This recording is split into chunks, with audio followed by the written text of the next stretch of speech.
अस्सलाम वालेकुम। मेरा नाम लजपत खत्री है। पेशे से मैं एक वकील हूँ। आज मैं आपकी खिदमत में एक सवाल और उसका जवाब भी लेके आया हूँ। वो सवाल ये है कि अगर हम इनकम टैक्स रिटर्न फ़ाइल नहीं करेंगे तो क्या होगा, और करेंगे तो क्या होगा। इनकम टैक्स रिटर्न हर वो शख्स जिसने एनटीएन लिया हुआ है, या हर वो शख्स जिसकी कमाई ऐसी है और वो उस पे लाजिम हो जाता है कि वो पाकिस्तान में रह के इनकम टैक्स रिटर्न फ़ाइल करे, तो उसके लिए लाजमी है वो अपना इनकम टैक्स रिटर्न फ़ाइल करे। अगर वो शख्स अब उसने एनटीएन भी लिया हुआ है और वो इनकम टैक्स रिटर्न फ़ाइल नहीं करता तो क्या होगा। देखें, कानून के हिसाब से इनकम टैक्स का एक सेक्शन है 182, जिसको हम उर्दू में 182 कहते हैं। उस सेक्शन के हिसाब से अगर कोई इंसान जिसके पास एनटीएन है, कोई कंपनी, कोई एओपी, कोई एनजीओ जिसके पास एनटीएन है, वो अपना रिटर्न फाइल नहीं करता तो उस पर 40,000 रुपये की कम से कम पेनल्टी है। वो उस पर लाजिम हो जाती है, और वो डेट जो आपकी होती है गुज़रने के बाद अगर आप रिटर्न नहीं फ़ाइल करते तो आप पे वो लाजिम हो जाती है। उसके लिए आपको कभी भी एक शोकाज़ नोटिस आ सकता है। शोकाज़ नोटिस के पास आपके ख़िलाफ़ एक आर्डर हो जाएगा और जिसमें ये तय किया जाएगा कि आप पे इस कानून के तहत ये पेनल्टी लगती है। तो मेरी हर किसी से ये रिक्वेस्ट है, मेहरबानी करके अपना इनकम टैक्स रिटर्न टाइम पे भराएं और टाइम पे फ़ाइल करें। टाइम पे फ़ाइल करने से सबसे पहले तो आप पेनल्टी से बचेंगे। पेनल्टी से बचने के अलावा आपको फ़ायदा ये होगा, आप कंटिन्यूसली फाइलर रहेंगे। तो इसलिए अपना रिटर्न टाइम पे भराएं।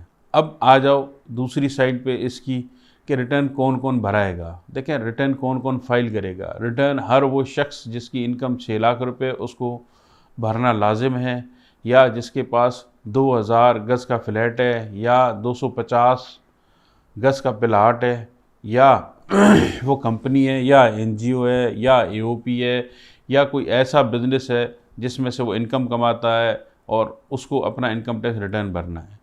तो हर वो शख्स जिसने आज तक अगर अपना एनटीएन नहीं लिया है, उससे मेरी रिक्वेस्ट है, और वो इन सब चीज़ों में से किसी एक चीज़ में भी फ़ाल कर रहा है, वो अपना मेहरबानी करके एनटीएन हासिल करे और अपना गोशवारा 31 अक्टूबर से पहले जमा कराए। क्योंकि 31 अक्टूबर इस वक्त में जो आखिरी तारीख़ है वो तय की गई है इनकम टैक्स रिटर्न फाइलिंग की, उससे पहले पहले हर किसी को अपना रिटर्न फाइल करना है। अब इसमें एक और सवाल है। हमारे दोस्त हैं non resident Pakistani. Non resident Pakistani कहते किसको हैं? ऐसा पाकिस्तानी जो 180 दिन पाकिस्तान से बाहर रहता है, वो नॉन रेजिडेंट पाकिस्तानी कहलाता है। जो नॉन रेजिडेंट का मतलब है ऐसा पाकिस्तानी जो है, तो जिसके पास शनाख्ती कार्ड पाकिस्तान का बना हुआ है, पासपोर्ट पाकिस्तान का बना हुआ है, लेकिन वो अपना काम कहीं बाहर करता है, तो उसको नॉन रेजिडेंट पाकिस्तानी कहते हैं। हर नॉन रेजिडेंट पाकिस्तानी पे भी ये फ़र्ज़ है वो अपना इनकम टैक्स रिटर्न फाइल करे। वो इसलिए फ़र्ज़ है क्योंकि वो लोग क्या करते हैं, अपने मुल्क में ज़र मुबादला भेज रहे होते हैं। अच्छा, ज़र मुबादला का मतलब है कि dollars, euros, pound, dirhams, riyal, वो अपने मुल्क की मदद कर रहे होते हैं। वो क्या करते हैं, पैसे अपने अकाउंटों में भेजते हैं। जब पैसे अकाउंट में भेजते हैं, जो उनके हल्का अहबाब, उनके वालिदैन होते हैं, उनके बच्चे होते हैं, बैंक से पैसे निकाल रहे होते हैं, तो उनके पैसों में से एक टैक्स कट जाता है। वो नॉन फाइलर का टैक्स है। उस नॉन फाइलर के टैक्स बचने के लिए हर किसी को अपना गोशवारा जमा करना चाहिए। उसके बाद वो पाकिस्तान में प्रॉपर्टीज़ लेता है और पाकिस्तान में कोई एसेट ख़रीदता है, गाड़ी ख़रीदता है, उस पर उसको डबल टैक्स लगते हैं। अच्छा, नॉन फाइलर में बहुत सारी जगहों पे इस्तिस्ना भी हासिल है और कम टैक्स भी हासिल है, कम टैक्स भी लगता है।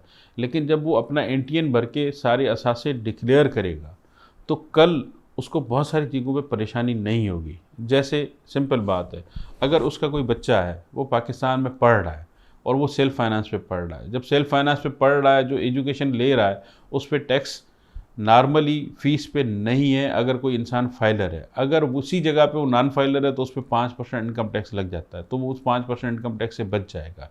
अच्छा, नॉन रेजिडेंट पाकिस्तानी जितने भी लोग हैं, उन लोगों पे प्रॉफिट पे टैक्स जो है वो 10% है। अगर वो फाइलर हैं तो, अगर वो नॉन फाइलर हैं तो 20% हो जाता है, 30% हो जाता है, बल्कि 20% भी नहीं होता है। तो इसके लिए भी लाजिम है वो अपने रोशन डिजिटल अकाउंट में पैसे भेजें और उसके थ्रू जो भी इनको सेविंग अकाउंट में रखने हैं और अपने आप को नॉन रेजिडेंट नाइको अपना जमा कराएं तो उन पर प्रॉफिट रेट कम है, वो भी फ़ायदा है। अगर प्रॉपर्टी कोई लेता है, अगर वो अपना शो करता है कि मैं नॉन रेजिडेंट हूँ और इवन उसका एनटीएन भी नहीं बना हुआ है तो भी उस पर नॉन फाइलर का टैक्स नहीं लगता है। सबसे पहली बात। तीसरी बात ये है कि अगर कोई नॉन रेजिडेंट पाकिस्तानी है, उसकी पाकिस्तान में 10 प्रॉपर्टियाँ हैं, लेकिन फिर वो रेंट इनकम ले रहा है, कोई बात नहीं, रेंट इनकम लेता रहे। अगर रेंट इनकम नहीं ले रहा है तो एक जो नया कानून निकला है 7E का कानून यही है कि जिसके पास प्रॉपर्टीज़ हैं, अगर उस पर रेंट नहीं ले रहा है तो गवर्नमेंट एक रेट का अमाउंट कैलकुलेट करके उस पर टैक्स ले लेती है, जो कि प्रॉपर्टी की फेयर वैल्यू का 1% होती है। तो हमारी ये भी सजेशन है कि अगर वो नॉन रेजिडेंट पाकिस्तानी अपने आप को डिक्लेयर कर देता है नॉन रेजिडेंट और उसकी लोकल प्रॉपर्टी है तो उस पर 7E नहीं लगता है। ऐसा नहीं है, पाकिस्तान में नॉन रेजिडेंट पाकिस्तानियों को बहुत सारी फैसिलिटीज़ दी हुई हैं और उसके फ़वायद लेने चाहिए। स्पेशल जो रोशन डिजिटल अकाउंट खोला हुआ है पाकिस्तान में, ज़ाहिर बात है उसके एक अलग अलग बेनिफिट हैं, वो मैं आपको अगले अपने वीडियो में बताऊंगा। इसके अलावा वो जो रिटर्न फाइल करेंगे वो उसका फ़ायदा सिर्फ उनको नहीं होगा, वो उनकी पीछे जो फैमिली बैठी हुई फैमिली को फ़ायदा होगा। तो फैमिली को भी फ़ायदा देने के लिए आपका फ़र्ज़ बनता है कि पाकिस्तान में आप अपना गोशवारा जमा कराएँ। तो लब्बे लुबाब इस सारी वीडियो का मेन मकसद ये है कि सब लोगों से मेरी रिक्वेस्ट है, मेहरबानी करके अपने रिटर्न जो एओपी, इंडिविजुअल, सिंगल पर्सन, कोई भी कारोबारी आदमी, कोई तनख्वाहदार आदमी, वो सारा अपना रिटर्न 31 तारीख को जमा कराएं। रिटर्न का मतलब है इनकम टैक्स रिटर्न और वेल्थ स्टेटमेंट। सब ख़ास करके ये मेहरबानी करके याद रखें, अपना सिर्फ इनकम टैक्स रिटर्न नहीं, उसके साथ कंप्लीट वेल्थ स्टेटमेंट, जितनी भी एसेट्स आपके पास हैं वो डिक्लेयर करें और वो भी शो करें, और सारी चीज़ें अपनी डिक्लेयर करके अपने आप को हर मुसीबत, हर परेशानी से बचाएं। कोई चीज़ आप ऐसी डिक्लेयर नहीं करेंगे, आजकल सारे सिस्टम सिंक्रोनाइज हुए हुए हैं, ऑनलाइन हुए हुए हैं, उसकी वजह से आपको कभी कोई प्रॉब्लम हो सकती है, कोई नोटिस भी आ सकता है, कोई इशू भी हो सकता है, आपको बेचने, खरीदने, लेने देने में प्रॉब्लम हो सकता है। तो मेहरबानी करके अपने एसेट्स कंप्लीटली डिक्लेयर करें और अपना गोशवारा 31 अक्टूबर से पहले भराएं, सिवाय कंपनियों के, क्योंकि कंपनियों का जो रिटर्न्स होता है कंपनीज़ का वो 31 दिसंबर को ड्यू होता है, बाकी सब का जो रिटर्न है वो ड्यू होता है 31 सितंबर को, जिसकी डेट बढ़ा के 31 अक्टूबर कर दी गई है। बहुत बहुत शुक्रिया। और इसके साथ आपसे एक आखिरी रिक्वेस्ट है, आप मेरा चैनल कंटिन्यूसली देख रहे हैं, आप लोगों से रिक्वेस्ट है मेरे चैनल को सब्सक्राइब करें, इस पर कमेंट्स करें और सजेशन दें, जिससे मैं मैक्सिमम इम्प्रूवमेंट कर सकूं। अगर कोई आपका टॉपिक ऐसा है जिस पे आप नॉलेज लेना चाहते हैं, आप कमेंट सेक्शन में डाल सकते हैं, उसके लिए हम आपके लिए नई वीडियो उस टॉपिक पे ले आ सकते हैं। बहुत शुक्रिया। फ़ी अमान अल्लाह। अल्लाह हाफ़िज़।